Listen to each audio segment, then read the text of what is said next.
네, 안녕하세요. 푸돈싸입니다. 카라바오컵 준결승 1차전 첼시와 토트넘의 경기 전부터 콘테 더비다 해서 꽤나 주목을 받는 경기였는데 막상 뚜껑을 열어보니 생각보다 경기는 매우 일방적으로 흘러갔습니다. 경기 분석 바로 가시죠. 레고 먼저 라인업을 살펴보면 두 팀 모두 스쿼드에 누수가 있는 모습이었습니다. 첼시는 오른쪽 윙백으로 지에르를 배치했고 수비에는 사르, 중원에는 사울이 나왔습니다. 토트넘도 마찬가지로 왼쪽 측면 수비수가 전멸하면서 도어티가 왼쪽 윙백으로 나왔고 센터백에는 다이어가 코로나로 나오지 못하면서 탕강가, 산체스, 벤데이비스가 나왔습니다. 공백을 채우는 선수 자체에서도 쿼드 차이가 느껴지죠. 토트넘의 왼쪽은 도어티가, 첼시의 오른쪽은 지에흐가, 그리고 사과를 마친 루카쿠가 라인업에 복귀한 모습이었고요. 오늘은 간단하게 전술적인 내용과 골 장면만 분석할 예정인데 물론 스쿼드의 차이도 차이지만 오늘은 전술적으로도 투엘 감독이 콘테 감독을 압도했습니다. 콘테와 투엘 감독, 두 감독 모두가 상대가 잘하는 축구를 억제하기 위해 준비를 해서 왔는데 토트넘 빌드업 상황에서 첼시는 빌드업의 핵심인 스킵과 호이베르를 타이트하게 막아줬습니다. 토트넘 입장에서는 다이어도 없는 상황이었기 때문에 스킵과 호이베르가 묶이면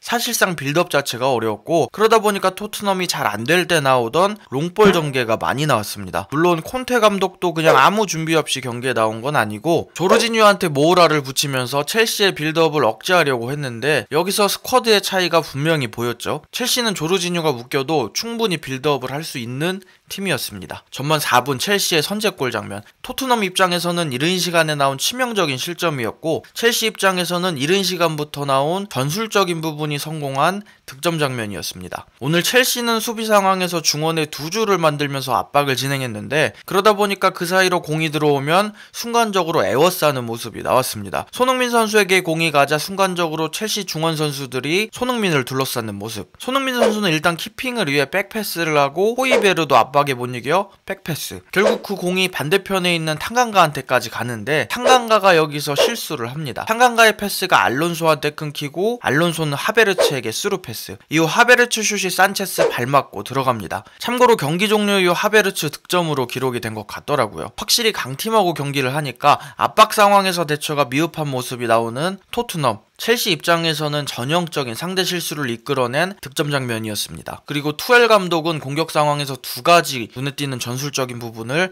보여줬습니다. 첫 번째는 하베르츠와 루카쿠의 활용인데 루카쿠와 하베르츠를 투톱으로 세워놓고 측면으로 볼이 전개될 때 그에 맞춰 하베르츠와 루카쿠가 숫자 싸움을 하러 측면으로 나가는 모습. 특히 이 모습은 하베르츠 쪽에서 많이 나왔는데 토트넘이 전혀 대응이 안 되는 모습이었습니다. 어떨 때는 수비 숫자가 더 많았음에도 불구하고 측면을 돌파당하는 모습도 나오더라고요. 이렇게 하베르츠나 루카쿠가 측면으로 나가면 그 공간을 이제 미드필더들이 공략하는 모습. 그리고 두 번째는 지에의 활용법. 투엘 감독은 우측 윙백, 즉 지에의를 일반 윙백처럼 쓰지 않고 변칙적으로 썼습니다. 우리가 토트넘 경기를 볼 때 에메르송이나 레길로는 보통 측면으로 빠져서 플레이를 하는데 오늘 지에의는 경기 내내 안쪽으로 들어오는 모습을 보여줬습니다. 지에가 안쪽으로 포지셔닝을 하고 측면에는 센터백인 아스필리쿠에타가 오버래핑 나가는 모습. 이러한 공격 전술에는 두 가지 효과를 볼 수 있었습니다. 첫 번째는 일단 지에는 킥이 좋은 왼발잡이 선수입니다. 그렇기 때문에 지에가 하프 스페이스에서 공을 잡으면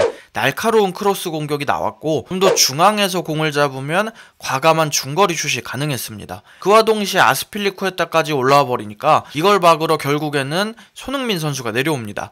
그럼 공격을 하더라도 자연스럽게 손흥민 선수는 후방에서부터 공격을 진행해야 되고 첼시 입장에서는 손흥민 선수가 본인들 골대에서 멀어지기 때문에 자연스럽게 손흥민 선수의 위험도 자체도 낮아지는 거죠.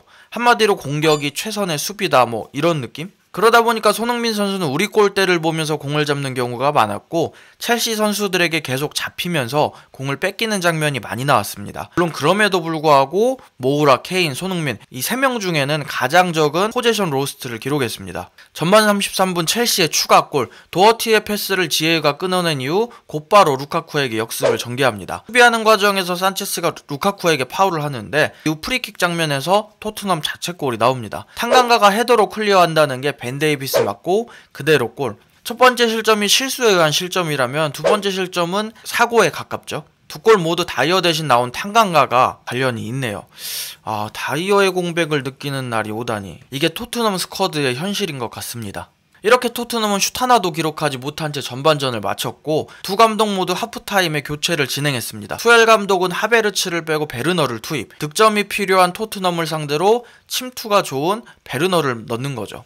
콘테 감독은 도어티를 빼고 은돔벨레를 투입하면서 백포로 전환. 그럼에도 불구하고 토트넘은 그닥 큰 효과는 보지 못했고 오히려 수비 쪽에서 더 흔들리면서 첼시가 더 좋은 장면들을 만들었습니다. 그리고 손흥민 선수는 78분에 모우라와 동시에 교체 아웃이 됐습니다. 그렇게 경기는 투엘 감독이 이끄는 첼시의 2대0 완승으로 마무리가 됐고 오늘 경기 맨 오브 더 매치는 지에흐는 슛, 기회 창출, 크로스, 드리블, 상대 수비 진영에서의 볼 점유 모두 1위를 기록했습니다. 손흥민 선수는 오늘 특히 경합에서의 결과가 안 좋았죠. 14번 경합에서 단 2번만 승리한 손흥민 선수. 콘테 감독은 경기 후 인터뷰에서 첼시와 토트넘의 차이를 볼 수 있는 경기였다. 실망스럽지만 차이가 있다는 걸 이해해야 된다. 솔직히 지난 몇 년 동안 토트넘의 수준이 많이 떨어졌다고 생각한다. 리빌딩을 해야 하고 이를 위해서는 시간과 인내가 필요하다. 한두 명의 선수를 사서 리빌딩하는 건 옳지 않고 팀 전체를